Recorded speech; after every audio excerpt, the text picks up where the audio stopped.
Bonjour, je voudrais aborder maintenant la question de la protection solaire des ouvertures. Si vous le voulez bien, commençons par les vitrages. En tant que tel, le verre est un matériau qui présente des propriétés qu'on pourrait qualifier de magiques. Comment en effet nos ancêtres auraient-ils pu imaginer une matière à la fois solide, imperméable à l'eau, étanche à l'air, qui ferait écran au bruit et, en prime, qui serait complètement invisible? Ce matériau magique doit être utilisé à bon escient dans la mesure où il a une influence très importante sur le climat intérieur des locaux. Vous avez tous pu constater que de nombreux bâtiments présentent des façades très vitrées, y compris dans les pays tropicaux. Ce type d'architecture est très problématique du point de vue de la surchauffe et oblige à climatiser les bâtiments. Vous l'aurez compris, ça n'est pas la direction que vous indique ce MOOC. En tant que pourvoyeur de lumière naturelle, la mise en œuvre de surfaces vitrées est bien entendu indispensable pour assurer un minimum d'éclairage. Je vous propose donc de regarder de plus près les propriétés du verre pour voir comment l'utiliser au mieux.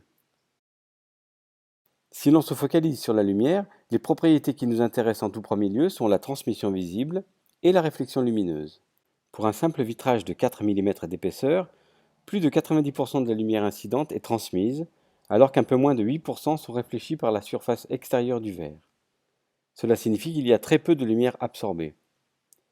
Mais il y a une autre propriété des vitrages à laquelle on doit s'intéresser, c'est le facteur solaire, autrement appelé coefficient G. Ce facteur solaire caractérise la quantité totale d'énergie que laisse passer un vitrage par rapport à l'énergie solaire incidente. Il mesure donc la contribution d'un vitrage à l'échauffement de la pièce. Plus le facteur solaire est réduit, plus les apports sont faibles. En zone tropicale humide, il est bien sûr intéressant de réduire ces apports solaires pour éviter la surchauffe à l'intérieur des bâtiments.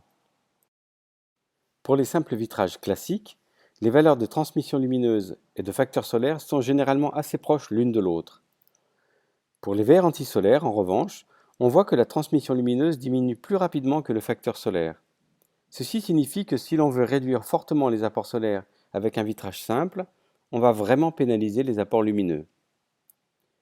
Si l'on s'intéresse maintenant au double vitrage, on constate qu'il est possible de réduire fortement le facteur solaire tout en conservant une transmission lumineuse élevée. Ainsi, si l'on compare un double verre sélectif avec un verre simple fortement teinté, on constate que le facteur solaire est réduit d'un quart, mais que la transmission lumineuse est près de 3 fois plus élevée avec le double vitrage. Afin de rendre les choses plus concrètes, voyons ce que cela implique sur un cas précis à Saint-Denis de la Réunion. Dans ce local de bureau de 3,50 m de large et de 6 m de profondeur, équipé d'un vitrage Antellio Havane sur toute la largeur de la façade est, l'autonomie en éclairage naturel est de 51%. Autrement dit, l'éclairement dépasse 300 lux sur 51% de la surface pendant plus de la moitié des heures du jour. Si l'on remplace le verre teinté par le vitrage sélectif décrit précédemment, l'autonomie est sérieusement augmentée, on passe ainsi de 51% à 74%. Regardons maintenant ce qui se passe si l'on réduit la taille de l'ouverture tout en conservant le vitrage sélectif. On constate ici qu'il suffit d'une fenêtre à moitié main grande pour obtenir le même niveau d'autonomie qu'avec le vitrage teinté. Si l'on considère maintenant les besoins de froid, pour simplifier on imagine que le local est entièrement climatisé et qu'il n'y a pas de protection solaire extérieure, on voit que la consommation est environ 117 kWh par mètre carré et par an avec un verre simple teinté, et seulement de 103 kWh par mètre carré par an avec le vitrage sélectif. En revanche, avec l'ouverture réduite, la consommation de froid est diminuée de 40%. Dans le premier cas, on a donc beaucoup plus de lumière avec des besoins de froid légèrement réduits, et dans l'autre cas, on a des apports lumineux équivalents, mais avec une consommation de froid nettement plus faible. Pendant que l'on parle des vitrages, j'aimerais mentionner une nouvelle technologie qui est maintenant arrivée à maturité. Je veux parler des verres à teinte variable, on dit aussi vitrage électrochrome. Il s'agit de vitrages dont on peut, à l'aide d'un courant électrique, faire varier la transmission lumineuse et le facteur solaire. À l'état clair, on peut dire que les propriétés sont proches de celles d'un verre sélectif, alors qu'à l'état sombre, la transmission visible est inférieure à 1% et le facteur solaire est de l'ordre de 0,03, 3%. Il s'agit donc d'une vraie solution à la fois pour l'éblouissement et pour la surchauffe. L'un des avantages de cette solution repose sur l'absence de parties mécaniques et sur la transparence visuelle qui est maintenue quel que soit l'état du verre.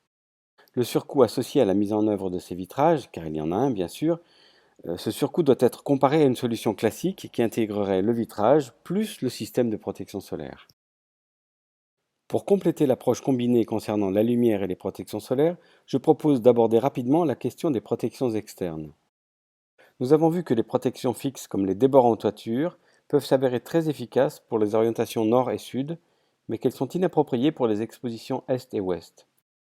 Pour ces orientations, si l'on place les protections solaires non pas au-dessus, mais devant les ouvertures, on peut bien sûr facilement contrôler les apports. Le problème intervient lorsque le soleil n'est plus sur la façade, dans la mesure où la quantité de lumière à disposition est alors fortement réduite. Il est donc nécessaire de pouvoir dégager le vitrage afin de bénéficier de la lumière du ciel lorsque le soleil n'est plus présent sur la façade. Si on reprend le petit local de 3,50 m par 6 m, on peut constater que la présence de lampes fixes, en permanence devant le vitrage, se traduit par une autonomie assez faible.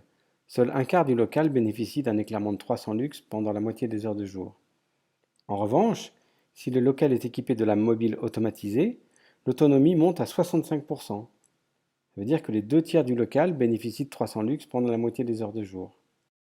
Pour conclure, je dirais que, dans la mesure du possible, il est donc fortement conseillé de favoriser la mise en œuvre de protections mobiles afin d'optimiser la gestion combinée de la lumière naturelle et des apports solaires.